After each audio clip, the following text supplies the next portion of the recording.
Hey guys, all right, so let's talk about the rear leaf springs. Putting in dropped 2-inch drop rear leaf springs.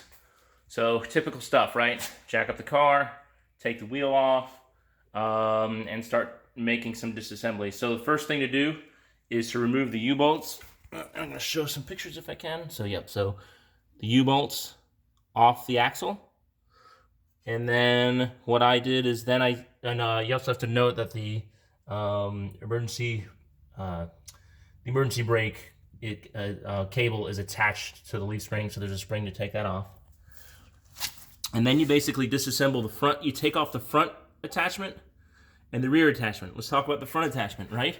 There's a bolt that goes through the spring. You could take the bolt out and drop the spring itself, but it's easier to take the entire hanger. And I'll show you on the other side. But just take off the whole hanger. It's got 4 bolts, and they were definitely not very difficult to get off.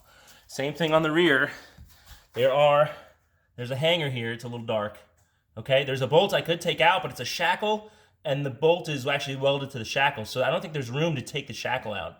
It's easier to take the entire hanger. The hanger has 4 bolts on the rail, and it drops out. So let me show you the other side with it out.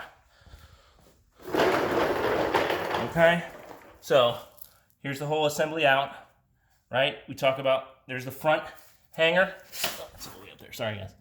So 4 bolts, okay? Those come out, the front drops down, hanger on the back. And let me get it in the picture there, there you go. 4 bolts, okay. So the difficulty, like I said, man, it's hard to see. Not too bad, right? There's one of the bolt holes, another one here. There's one that's close to my muffler, so it didn't come out, but it didn't need to come out. I just need to take it out at maybe 1/4 inch and drop it. So, and then the U-bolts were probably the worst part because they're just rusted, right? So, 4 U-bolts. There's the isolator assembly. Let me turn around. And then the axle. Interestingly enough, I put jacks under the axle. I don't need them because the shock is actually holding the axle up. I put jacks, it didn't even drop.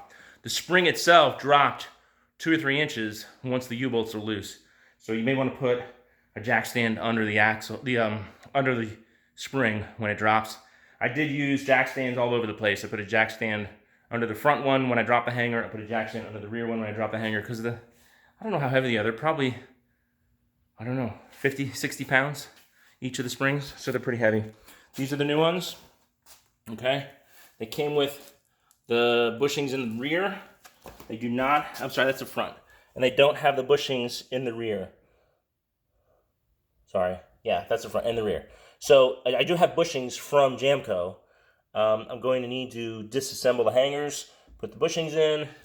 Same thing over here, disassemble the hanger, put the hanger on, and then all the isolator assemblies need to go on here, the center where the U-bolts are, okay? So that was about an hour.